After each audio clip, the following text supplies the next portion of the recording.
खुलुमबाय बड'लेण्ड इंखं टेलिभिजन स्टुडिय'आव आं ललिता गयारी दिनैनि गाहाय रादाबफोराव दङ। दुलाराय बर' फरायसा आफादा आफादनि गाहाय मावख' बड'फा हाउसआव बड'लेण्ड दाबि सान फालिदों। जरहाटआव सानै लाइमोन सेंग्रा सिख्लाखौ गंसे बासआ हुख्रेमना गालांदों। गुरगावआव पेट्रल पाम्पआव साथाम सुबुंनि गोथै देहा बोखांदों।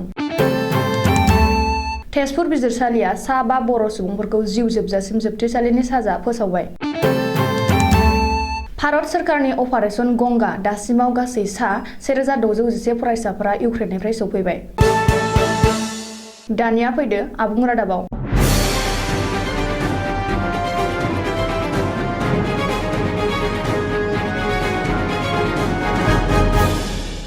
2 मार्च बुधबारखालि फुंबिलिनि समाव गोथार आरज जागायनानै आफादनि फिरफिलाखौ बिरहोग्रोनानै एबसुआ बड'लेण्ड दाबि सान फालिदों। एबसुनि लेङाइ आफादगिरि खोरोमदाव औवारिया फिरफिलाखौ बिरहोदों आरो बेनि उनाव बड'फानि सावगारियाव बिबारखौ बाउजेनदों बुंथिगिरि जनक उजिरा। फिरफिला बिरहोनायजों लाखिनाय सुंद' बिबुंथियाव एबसुनि लेङाइ आफादगिरि खोरोमदाव औवारिया बयनिसिमबो बड'लेण्ड दाबि साननि गाहाम हामलायथि बावहरनानै सोमावसारनायखौ दोनथ'दोंसो फोजोबाखै होननानै गावनि बिबुंथियाव बुंथिदों। नाथाय बे बाथ्राया आथिखालाव बेसेबां सैथो बेखौ बर' रायजो राजायासो बिजिरसिगोन। मख'जाथावदि बर' हारिनि सिनायथि थामोनथा आरो रैखाथिनि थाखाय बड'फा उपेन्द्रनाथ ब्रह्मआ 1987 मायथाइनि 2 मार्च सानावनो बड'लेण्ड दाबिखौ फोसावनानै सोमावसारदोंमोन। बै साननिफ्रायनो एबसुआ बोसोरफ्रोमबो 2 मार्चखौ बड'लेण्ड दाबि सान महरै फालिबोगासिनो दं।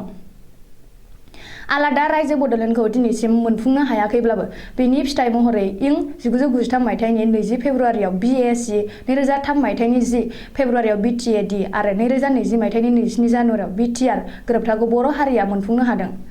जारिमिनारि 2 मार्चखौ आसाम नाङैनो बुधबारखालि जिल्ला दख'रा आरो दालाइसा एबसुआ फालिदों होननानै सुलुङाव फोरमायदों। शिवरात्रि फुजा हैनो थांनाय समाव जरहाटआव गोख्रों लामा जाब्रबथायजों सानै सेंग्रा सिख्लानि जिउ खहा जादों। सुलुङाव फोरमायनाय बादिब्ला गोबाव समनिफ्रायनो सासेया गुबुन सासेखौ मोजां मोनलायनानै जुलिनि रादाय खालामबायमोन। बे समावनो हरखाबै अबथिरा थैनो गोनां जादों। पुलिसनि सुलुङाव फोरमायनाय बादिब्ला गंसे बास गारिया स्कुटिजों सानैबो थांबाय थानाय समाव उनथिंजायनिफ्राय फैनानै सौख्लायना सानैबो लाइमोनखौ जिउ फोजोबस्रांदों। मख'जाथावदि मंगलबारखालि जरहाट जिल्लायाव फुंबिलि समाव शिवरात्रि फुजा खालामनो थाखाय लामाजों थांबाय थानाय समाव उनथिंजायनिफ्राय गंसे बास गारिया स्कुटिनि उनथिंजायनिफ्राय सौख्लायफैना जायगायावनो सानै लाइमोन सेंग्रा सिख्लाखौ जिउ फोजोबस्राङो। सुलुङाव मिथिनाय बादिब्ला बे लामा जाब्रबथायाव जिउ गोमानाय सानै सेंग्रा सिख्लानि मुङा जरहाटनि थागिबि श्रीमती रेखा बरा आरो गलाघाटनि रक्तिन बरा होननानै मिथिनाय जादों आरो बिसोर सानैनि जुलिया फैगौ एप्रिल दानाव जानो गोनांमोन। मोनसे दुखुनांथाव जाथाय दिल्लीनि NCR हारियानानि गुरगावआव थानाय मोनसे पेट्रल पाम्पआव हरनि समाव सोरबा सिनाय मोनै सुबुङा फैनानै साथाम सुबुंफोरखौ बुथारनानै गालांदों। मख'जाथावदि दिल्लीनि NCRनि गुरगाव गंसे पेट्रल पाम्पआव हरनि समाव सोरबा सिनाय मोनै सुबुंफ्रा फैनानै पेट्रल पाम्पआव थानाय CCTV केमेराखौ डिसकानेक्ट खालामनानै लाग्रोयो आरो बेनि उनाव पेट्रल पाम्पआव खामानि मावग्रा साथाम सुबुंफोरखौ बुथारनानै गालांदों। सुलुङाव मिथिनाय बादिब्ला बे जाथाया मानि थाखाय माबोरै जाखो बेखौ हारियाना पुलिसआ नागिरगासिनो दं। मोनसे दुखुनांथाव खौरां तेजपुर बिजिरसालियाव सा 5 बर' सुबुं दायनिगिरिखौ जिउ जोबजासिम जोबथेसालिनि साजा फोसावबाय। मख'जाथावदि 2008 मायथाइयाव सारिदुवाराव सासे आइजो अनिमा बसुमतारीखौ बुथारनायनि दायाव सनितपुर जिल्लानि सेसन बिजिरगिरि सत्र भूषण गगैनि बिजिरसालिया बे साजाखौ होदों।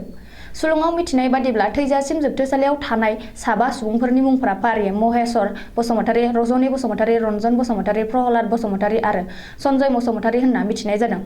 बिसोर साबाया अनिमा बसुमतारी मुंनि आइजोनि सायाव इनायै बुथारनायनि दायाव बे साजाखौ मोन्दों होनना सरकारनि फारसेनिफ्राय जानानै जुक्ति होनाय सनितपुर जिल्लानि उखिल मुनिन चन्द्र बर'या बे बाथ्राखौ रोखा बुंथिदों।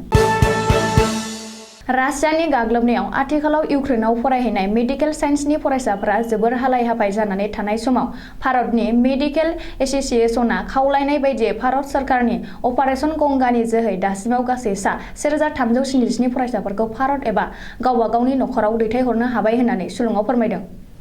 मिरुनि मन्थ्रिफोरा बे अपारेशन गंगायाव मैखोम बिबान रुजुननानै हांगेरी आरो रमानियायाव थानाय इन्डियान एम्बेसिनि जोहै थानाय सानथामनि गेजेराव गासै गं 11 बिरखंजों फरायसाफोरखौ भारतआव लाबोदों। बे अपारेशन गंगानि जोहै आसामनि गासै सा 13 फरायसाफोरा गावबा गावनि न'आव सफैनो हाबाय होननानै सुलुङाव फोरमायदों।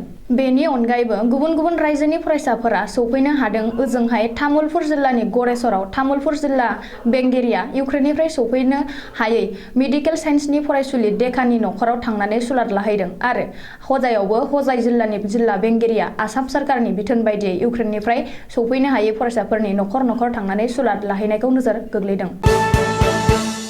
दिनैनि रादाबा एसेनोसै, गोजोन्थों।